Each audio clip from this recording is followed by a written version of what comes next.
আজকে আমরা পাকিস্তান থেকে ঢাকা ব্যাক করব থাইল্যান্ড হয়ে। যেহেতু বাংলাদেশ চলেই যাব, তাই আমার যে হেলমেটটা আমি ইউজ করেছি এটা গিভ অ্যাওয়ে করবো আজকে। দেন আজকে পাকিস্তান থেকে শপিং করব, কারণ পাকিস্তান থেকে শপিং করে না গেলে অবস্থা খারাপ হবে বাংলাদেশে গেলে। আরও অনেক এক্সাইটিং ব্যাপার স্যাপার রয়েছে। যাই হোক, চলেন ভিডিওটা শুরু করি। হ্যালো এভরিওয়ান, আসসালামু আলাইকুম and welcome to my YouTube channel next year.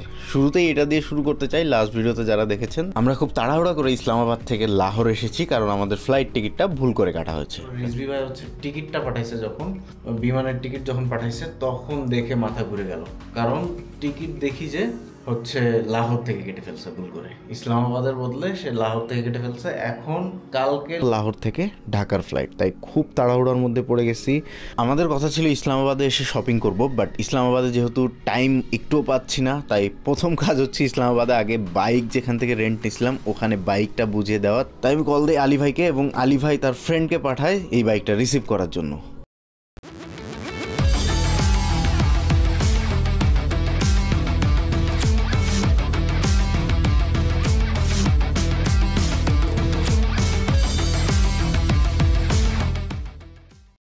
আচ্ছা, বাইকের কাজ এখানে শেষ। বাইক চাইছিলাম যে কালকে দিয়ে দিব, বাট আজকেই দিয়ে দিতে হচ্ছে। এখানে জাস্ট একটা অয়েল সিলের নষ্ট হয়েছে, এটার একটা টাকা দিতে হবে আমাকে। আর তা বাদে বাইকটা সব কিছুই ঠিক আছে, দেখে বুঝে নিছে ভাইরা। তো আলী ভাইয়ের জন্য আমার থেকে একটা গিফট আছে। উনি এটা বলছিল যে বাংলাদেশে এটা পাওয়া যায়, পাকিস্তানে এটা পাওয়া যায় না। তো আমি এটা ওনাকে এমনিই দিয়ে দিচ্ছি গিফট হিসাবে। আলী ভাইকেও দিয়ে দেনা। হ্যাঁ, থ্যাংক ইউ। তো বাইক বুঝাই দিলাম ভাইয়াদেরকে। এখন আমি হচ্ছে এখান থেকে ডিরেক্টলি লাহোর চলে যাব, কারণ আমার ফ্লাইট ইসলামাবাদের বদলে লাহোরে হয়ে গেছে। এখন কিছু করার নাই, আমার কাছে টাইম খুবই কম, জাস্ট আমাকে বের হয়ে যাইতে হবে কোনো রকমে। এখানে এসে জাস্ট খাইছি, এখানে হোটেল পেমেন্ট করছি, তারপর আবার এখান থেকে চলে যাইতে হবে, কিচ্ছু করার নেই। সো বাইকটা কোনো রকম জমা দিয়ে আমরা উঠে পড়ি বাসে, এবং সারা রাত বাস জার্নি করি। এর মধ্যে আর কোনো ফুটেজ নেওয়া হয় নাই, সরাসরি আপনাদের সাথে দেখা হচ্ছে লাহোর হোটেলে। হ্যাঁ এভরিওয়ান, আসসালামু আলাইকুম and good morning from Lahore. আজকে আমরা লাহোরে আসি। লাহোরের কাহিনীটা আপনারা জানেন যে গতকাল রাতে কেন লাহোরে আসছি, কি বিস্তারিত সবই লাস্ট ভিডিওতে আমি দিয়ে দিয়েছি। খুব ইমার্জেন্সি কাজে লাহোরে আসতে হয়েছে। ভুল করে টিকিটটা কেটে ফেলছে লাহোর থেকে আমাদের রিজভি ভাই। এই জন্য আমাকে আবার ওই সারা দিন জার্নি করার পরে আবার সারা রাত জার্নি করে রাতে 3টা সাড়ে 3টার দিকে আমরা এই রুমটাতে পৌঁছে যাই। হ্যাঁ, পৌঁছে যাওয়ার পরে এখন আমরা এখান থেকে বের হয়ে যাচ্ছি একটু শপিংয়ের জন্য। পাকিস্তানে আসছি, একটু শপিং না করলে হবে। এই যে লাগেজ সব রেডি করে রাখছি, জাস্ট সব রেডি, জাস্ট বের হয়ে যাব। এই যে পাকিস্তানে আমাকে যে হেল্প করলো আব্দুস সামাদ রাজপুত ভাই, প্রচণ্ড পরিমাণে হেল্প করছে। তো আমি তার কাছে আসলে ঋণী একরকম বলতে পারেন। সে সিম থেকে শুরু করে এভরি ডিটেলস, এভরি স্টেপ, আমি কোথায় যাচ্ছি, কি যাচ্ছি, লাইভ লোকেশনের মাধ্যমে সব কিছু আমাকে ট্র্যাক করছে এবং সব সময় আমাকে হেল্প করতেছে, স্টিল নাও আমাকে হেল্প করতেছে। তো তার জন্য আসলে আমার একটা কর্তব্য বা একটা দায়িত্ব ছিল যে কিছু একটা তো করা উচিত। তো আই থিঙ্ক পাকিস্তানে আসলে আপনার বাইকের অ্যাক্সেসরিজের প্রাইসের দাম অনেক বেশি। লাইক হেলমেট, লাইক গার্ড, যেরকম গার্ডটা হচ্ছে আলী ভাইকে দিয়ে দিছি। আলী ভাই ওইটা পছন্দ করছিল, তো আমি বললাম ঠিক আছে, এটা আমাদের বাংলাদেশে অনেক বেশি অ্যাভেলেবেল আছে, আমি আবার নিয়ে নিতে পারবো, কোনো ইস্যু না এটা। তাই তাকে দিয়ে দিছি। এখন আই থিঙ্ক হেলমেটটা আমি যদি তাকে গিফট করি, আমার যে মাই হেলমেটটা আমি যেটা নিয়ে আসছি, এটা বাংলা টাকায় 6,000 টাকা হইলেও পাকিস্তানি রুপিতে প্রায় 15 থেকে 16,000 রুপি কনভার্ট করলে। বাট অ্যাকচুয়ালি এই ধরনের হেলমেট পাকিস্তানে অলমোস্ট 20,000 টাকায় বিক্রি হয়, 20,000 রুপিতে। তো এটা আমি মনে করি তার জন্য একটা বেস্ট গিফট হবে। তো এটা নিয়ে আমি বের হচ্ছি, তাকে জানায় দিব, কুরিয়ার করে দিব বা কিছু একটা করে দিব। আমি বলছি আপনাকে কিছু একটা দিব, আপনি কাউকে পাঠিয়ে দিয়েন বা আমাকে একটা কুরিয়ারের সন্ধান দিয়েন, আমি হচ্ছে পাঠিয়ে দিব, এই আর কি। তো নিচে আমার জন্য বাইক ওয়েট করতেছে অলরেডি, সে বাইক কল করে দিছে। চলেন যাই।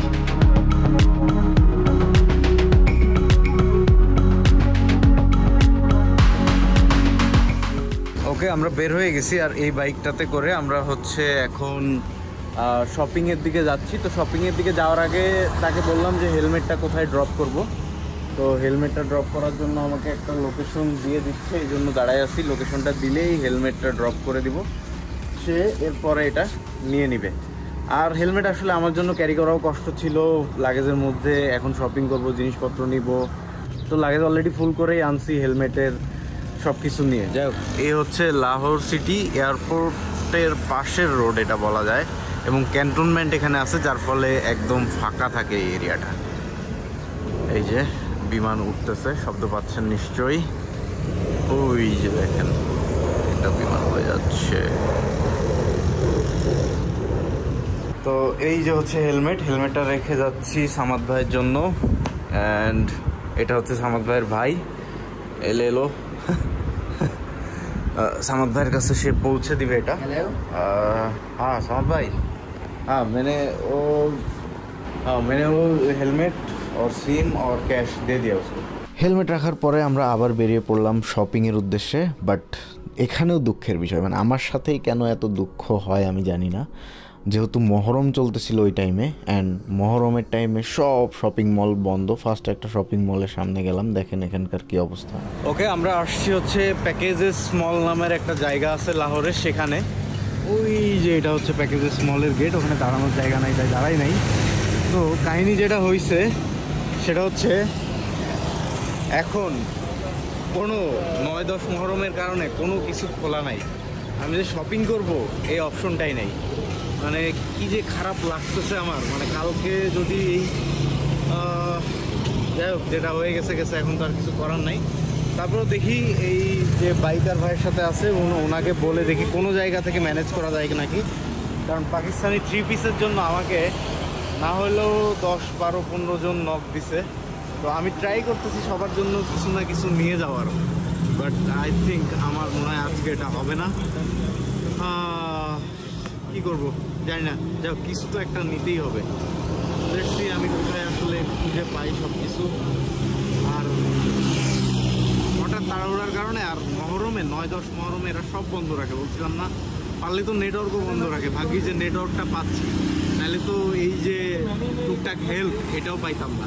যাই হোক চলেন দেখি নেক্সট ডিসিশন কী নেওয়া যায় আসলে। আচ্ছা, মহরমে হচ্ছে এই শরবত, তারপরে বিভিন্ন খাবার, এগুলো হচ্ছে বিলায় আর কি। ওইটা একটু খেয়ে নিই।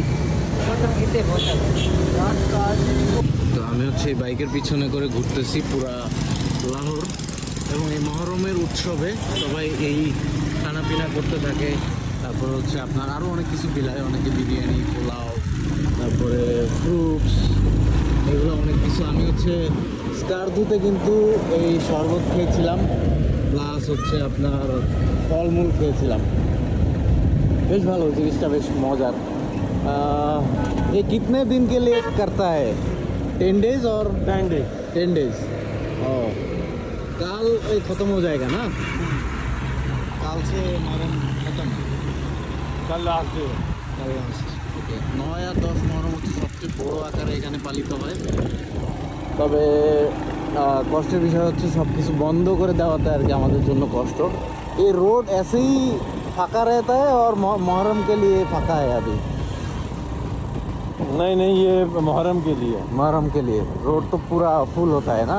ऐसे ही। हाँ, अच्छा, रोड ফাঁকা থাকে না, মোটামুটি অলওয়েজ ফিলাপি থাকে। বাট এই মহরমের জন্য আজকে কিচ্ছু নাই, একদম মানে আমাদের ঈদের দিনের মতো অবস্থা আর কি। এতে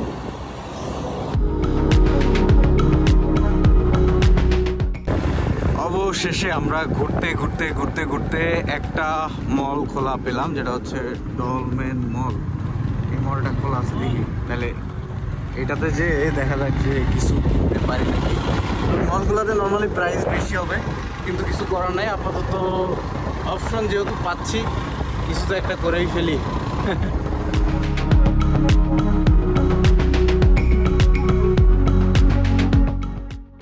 আচ্ছা, আসার পরে আমি ঢুকে গেছি হচ্ছে এখানে 3 পিস যেখানে পাওয়া যায় এই জায়গাটাতে, এবং ভাই আনস্টিচ বলছে আমাকে। তো এখানে এসে মিনিমাম আমি 1-150 ছবি পাঠাইছি বাসায়।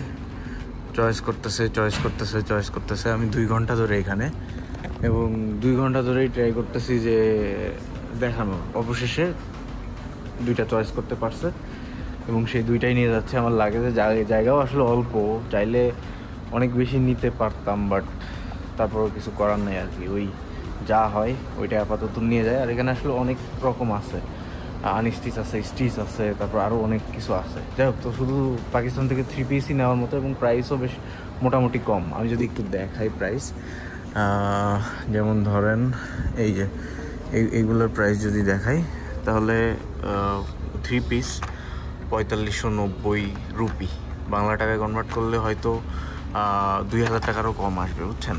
তো 2000 টাকার কমে এরকম সুন্দর সুন্দর 3 পিস, একটু দামিও আছে। গর্জিয়াসের দিকে গেলে দেখা গেল যে এই যে 12,000-12,000-এর 3 পিসগুলো এই যে এরকম 12,000 মানে আপনি বাংলা টাকায় ধরে নেন 4,500 থেকে 5,000 টাকা, ব্যাস এটাই। যাই হোক, তো নিয়ে তারপর আরও কিছু জিনিস নিতে হবে। আব্বুর একটা রিকোয়ারমেন্ট আছে, আব্বুর জন্য নিতে হবে হচ্ছে আতর, পাকিস্তানে একটা ব্র্যান্ডের আতর আব্বুর খুব পছন্দ, ওইটা নিব। এখানে প্রাইস আসছে হচ্ছে 27,265 রুপি, অ্যান্ড আমি কার্ডে পেমেন্ট করে দিচ্ছি। ওকে, বিল পেমেন্ট ডান। এখন জাস্ট হোটেলে যাব। অ্যান্ড ফাইনালি শপিং করে চলে আসছি রুমে, কারণ বেশি টাইম নাই। আর আব্বুর জন্য যে পারফিউম চাইছিল যেটা, ওইটা পাই নাই, পরে এখানকার সবচেয়ে বেস্ট যেটা ওইটা নিয়ে নিছি। অ্যান্ড মোটামুটি শপিং ডান, আর কিছু করার নাই। দেখেন ঘেমে টেমে কী অবস্থা, প্রচণ্ড গরম ভাই বাইরে, প্রচণ্ড। এই গরমে জাস্ট মানে সহ্য করা যাচ্ছে না, এত পরিমাণে গরম। এখন জাস্ট আমি একটু ফ্রেশ হব, গোসল করব, তারপর একটা বিফ পোলাও আছে নিচে খুব সুন্দর, ওইটা এসির মধ্যে এনে খাবো, আমি বাইরে খাবো না ভাই, যে পরিমাণ মানে অবস্থা খারাপ।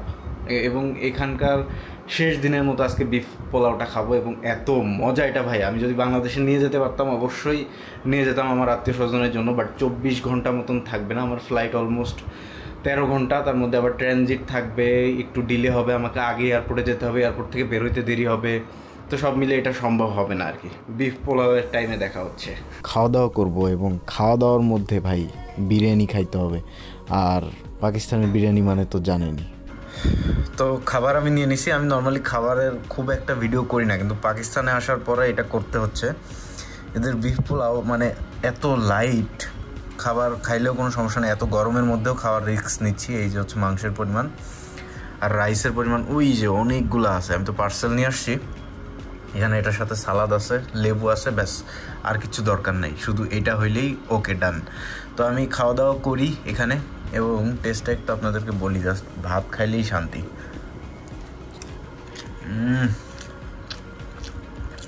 অস্থির অস্থির, সেই লেভেলের মজা ভাই, সেই লেভেলের। আমি তো বললাম যদি আনতে পারতাম বাংলাদেশে, আপনাদের জন্যও আমি আনতাম। যাই হোক, কোনোরকম বিরিয়ানিটা খাইতে খাইতে আমাদের মোটামুটি ফ্লাইটের টাইম হয়ে গেছে, সন্ধ্যা হয়ে গেছে। আর 2-3 ঘন্টা আগেই যাইতে চাই, যেহেতু যে পরিমাণ হ্যাসেল হয়েছে আমার সাথে প্রত্যেকটা ফ্লাইটের আগে, আমি আশা করতেছি এবারও কিছু একটা হ্যাসেল হইতে পারে, তাই আগে ভাগেই যাচ্ছি এয়ারপোর্টের দিকে। তো এই হচ্ছে গাড়ি চলে আসছে, জাস্ট লাগেজটা এখানে উঠাই দিতে হবে।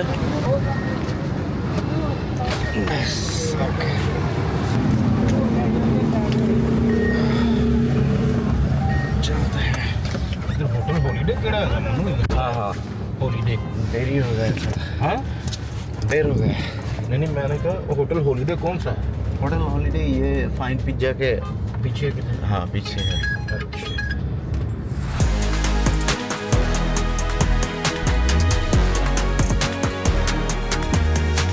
পাকিস্তানের লাহোর এয়ারপোর্টে যাওয়ার পরে ভাই আমার খুবই ব্যাড এক্সপিরিয়েন্স হয়েছে, এটা বলতেই হবে আমাকে। লাহোর এয়ারপোর্টের এসি টোটালি কাজ করে না, এবং পুরা টাইমটা আমি যে 3 ঘন্টা এখানে ছিলাম পুরাটা ঘেমেছি।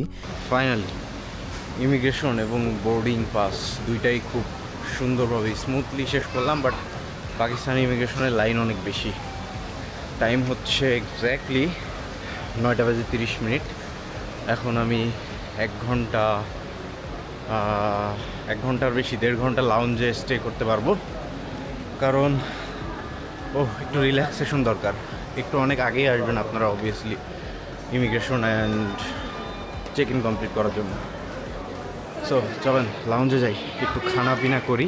একটু আগে যদি খাইছি বিরিয়ানি সন্ধ্যাবেলা, আবার খাবো, সমস্যা কি, লাউঞ্জ অ্যাক্সেস তো ফ্রি। এবং লাহোর এয়ারপোর্টের লাউঞ্জ এত বাজে, আমি যদি জানতাম তাহলে আমার প্রায়োরিটি পাস ইউজ করে একটা ক্রেডিট আমি খরচ করতাম না এই মরা লাউঞ্জের জন্য, কারণ ওখানে একটা লাউঞ্জে শুধুমাত্র কেক আর বিস্কুট আর মিষ্টি, এই ছাড়া আর কিচ্ছু নাই। প্যারা নাই, কারণ আমার নেক্সট যে ফ্লাইট সেটা হচ্ছে আমার থাইল্যান্ডে নিশ্চয়ই ভালো একটা লাউঞ্জে আমি যেতে পারবো। আর যেহেতু থাই এয়ারওয়েজে বুক করছি, থাই এয়ারওয়েজে ভালো একটা খাবার দিবে আমাকে, সেটা আমি খেয়ে নিব। যাই হোক, তার পরবর্তীতে উঠে বসলাম বিমানে এবং বিমানের বিভিন্ন বাটন টাটন ঘাটাঘাটি করতেছিলাম, 360 ভিউটা দেখতেছিলাম, তারপরে স্ক্রিন দেওয়া ছিল সামনে, এগুলো নিয়ে ঘাটাঘাটি করতেছিলাম। ইতিমধ্যে সব কিছু দেখতে দেখতে আমাদের বিমানটা ফ্লাই করে দিল। জাস্ট 3.5 ঘন্টা 4 ঘন্টার একটা ফ্লাইট ছিল। আমরা জাস্ট দেখেন ঢাকার উপর দিয়ে কিন্তু আমরা জাস্ট চলে গেলাম, বাট ঢাকায় কিন্তু নামতে পারলাম না, কারণ এই ফ্লাইটটা আমাকে থাইল্যান্ড নিয়ে যাবে, ওখান থেকে ট্রানজিটে আবার বাংলাদেশ আসতে হবে, মানে ডাবল আমাকে জার্নি করতে হয়। শুধুমাত্র এই ডাবল জার্নির কারণে আমাদের খরচটাও বেশি। যাই হোক, দেখতে দেখতে 4 ঘন্টা কেটে গেল অ্যান্ড ভোর হয়ে গেল। ভোরের বাইরের দৃশ্যটা দেখেন, থাইল্যান্ডের উপরে বেশ সুন্দর, থাইল্যান্ড শহরটাও বেশ সুন্দর, এবং দেখতে দেখতে আমাদের বিমান ল্যান্ডও করে ফেললো। ল্যান্ড করার পরে আমি নেমে গেলাম, থাইল্যান্ডে আসলাম। আনঅফিসিয়ালি এটা হচ্ছে আমার 8ম কান্ট্রি, বাট অফিসিয়ালি হচ্ছে না, কারণ যেহেতু থাইল্যান্ডের ভিসা নিয়ে আসি নাই, জাস্ট ল্যান্ড করছি। তার পরবর্তীতে জাস্ট আবার থাইল্যান্ড থেকে থাই এয়ারওয়েজের একটা বিমানে উঠে গেলাম অ্যান্ড বিমান ছেড়ে দিল। বেশ ভালোই মেঘ টেক দেখতে পারতেছিলাম। অ্যান্ড তার পরবর্তীতে জাস্ট 3 ঘন্টার ফ্লাইটে আমি ঢাকা আন্তর্জাতিক বিমানবন্দরে নেমে যাই, এবং নামার পরই জাস্ট আমার মনটা অনেক ভালো, কারণ অনেক দিন পরে বাংলাদেশে আসছি। অ্যান্ড লাস্ট ফুটেজে যেটা দেখতেছেন, আমাকে রিসিভ করার জন্য আমার বউ আমার গাড়ি নিয়ে চলে আসছে এয়ারপোর্টে। তো আজকের ভিডিও থেকে বিদায় নিচ্ছি, তাহলে সবাই ভালো থাকেন, সুস্থ থাকেন, দেখা হচ্ছে খুব শীঘ্রই। আল্লাহ হাফেজ, আসসালামু আলাইকুম।